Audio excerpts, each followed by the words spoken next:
American people, I offer my thanks for your kindness, hospitality, and for all your support. May God bless you all. Wassalamu alaikum wa rahmatullahi wa barakatuh.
His Excellency Yitzhak Rabin.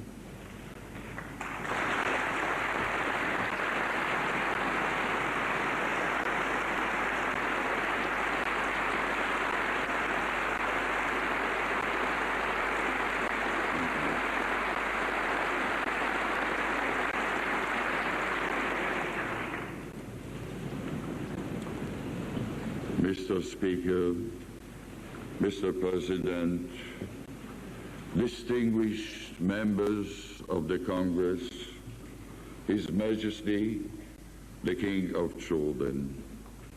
I start by the Jewish word, Shalom.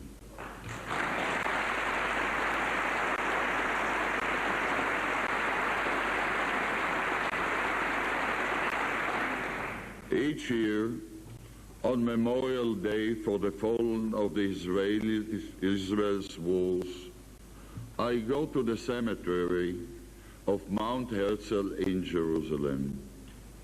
Facing me are the graves, the headstones, the colorful flowers blooming on them, and thousands of pairs of weeping eyes. I stand there in front of that large silent crowd and read in their eyes the words of the young dead soldiers, as the famous American poet Archibald MacLeish entitled the poem from which I take these lines. A quote, "They say, whether our lives and our death were for peace and a new hope, or for nothing, we cannot say. It is you who must say this." Mr. Speaker, we have come from Jerusalem to Washington because it is we who must say. And we are here to say, peace is our goal. It's peace we desire.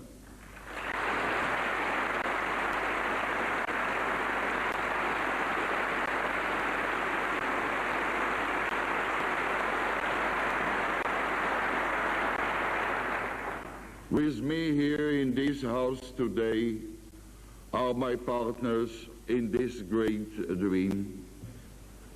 And allow me to refer to some Israelis that are with me, here with you. Amiram Kaplan, whose first brother was killed in an accident, whose second brother was killed in a pursuit of terrorists, whose third brother was killed in war, and whose parents died of heartbreak. And today, he is a seeker of peace. Moshe Sasson, who together with his father was an emissary to the talks with King Abdullah and to other missions of peace. Today, he is also an emissary of peace. With me, a classmate of mine from the elementary school, Hannah Rivlin, of Kibbutz Gesher, which faces Jordan, who endured bitter fighting and lost a son in war. Today she looks out of her window onto Jordan and wants the dream of peace to come true. Avraham Daskel, almost 90 years old, who worked for the electric company in Transjordan and was privileged to attend the celebrations marking King Hussein's birth, is hoping for peace in his lifetime. And Danny Matt, who fought against Jordan in the War of Independence, was taken prisoners of war and devoted his life to the security of the State of Israel. He hopes that his grandchildren will never know war. And Mrs. Pnina Herzog, whose husband wove the first threads of political ties with Jordan, with us here in this Ola, the mayor of Eilat, Mr. Gabi Kadosh, which touches the frontier with Jordan and will be a focus of common tourism. And Mr. Shimon Kanel, who fought against the Jordanians, memorializes his fallen comrades and hopes that they will have been the last to fall. And Mr. Talal El-Kranawi, the mayor of a Bedouin town in Israel, who looks forward to renewing the friendship with their brothers in Jordan. And Mr. David Koren, a member of a kibbutz which was captured by the Jordanian in 1948, who awaits the day when the borders will be open. And Dr. Asher Sassar, a scholar who has done research on Jordan throughout his adult life. And Dr. Sharon Regev, whose father was killed while pursuing terrorists in the Jordan Valley, and who yearns for peace with all his heart. Here they are before you.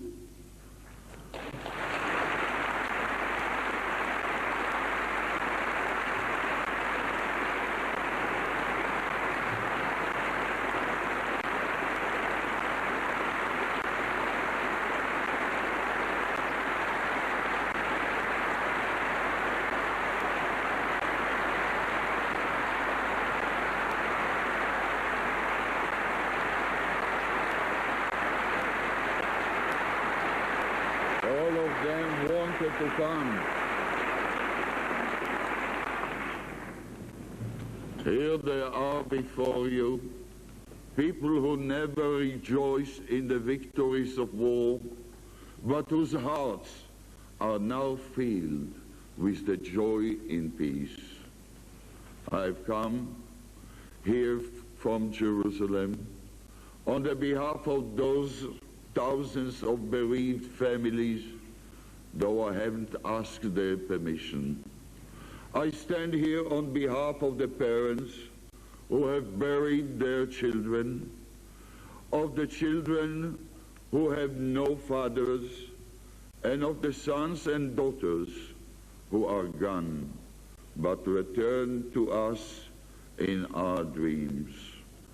I stand here today on the behalf of those youngsters who wanted to live, to love, to build a home.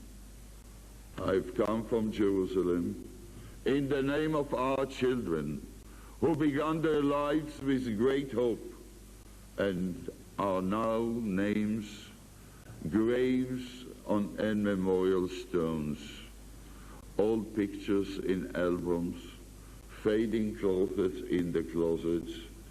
Each year, as I stand before the parents whose lips are chanting Kaddish, the Jewish memorial prayer, ringing in my ears the words of the same famous Archibald MacLeish, who echoes the plea of the young dead soldiers, and I quote, "They say, relieve you our death, give them their meaning.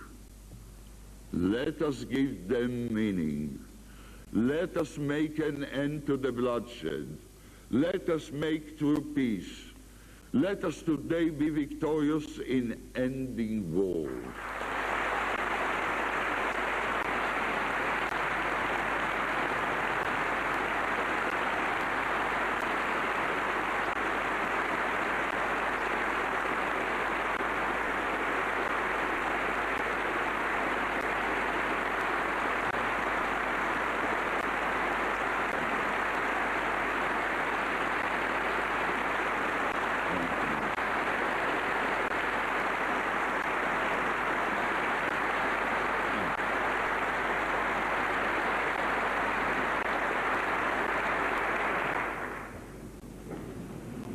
Mr. Speaker, the debate goes on. Who shapes the face of history, leaders or circumstances? My answer to you is, we all shape the face of history. We the people, we the farmers behind our plows, the teachers in our classrooms, the doctors saving lives, the scientists at our computers, the workers on the assembly line, the builders on our scaffolds. We, the mothers blinking back tears as our sons are drafted into the army. We, the fathers who stay awake at night worried and anxious for our children's safety.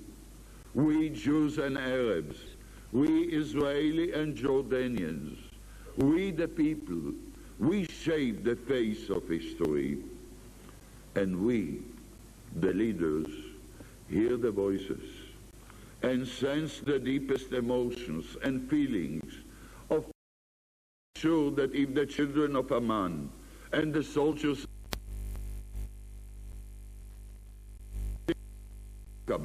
did not seek peace, our partner in this great quest, the King of Jordan, would not be here now, shaking hands, calling for peace.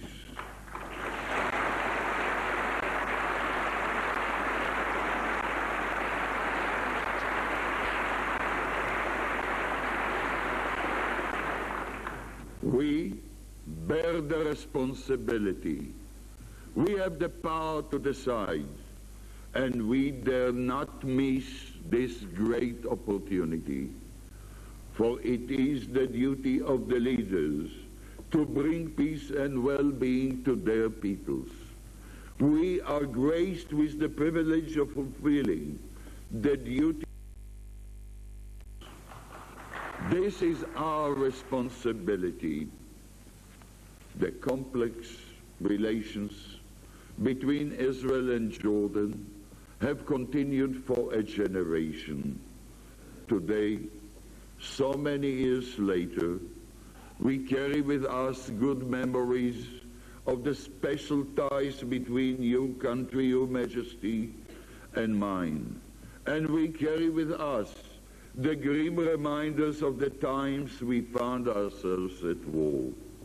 We remember the days of your grandfather, King Abdullah.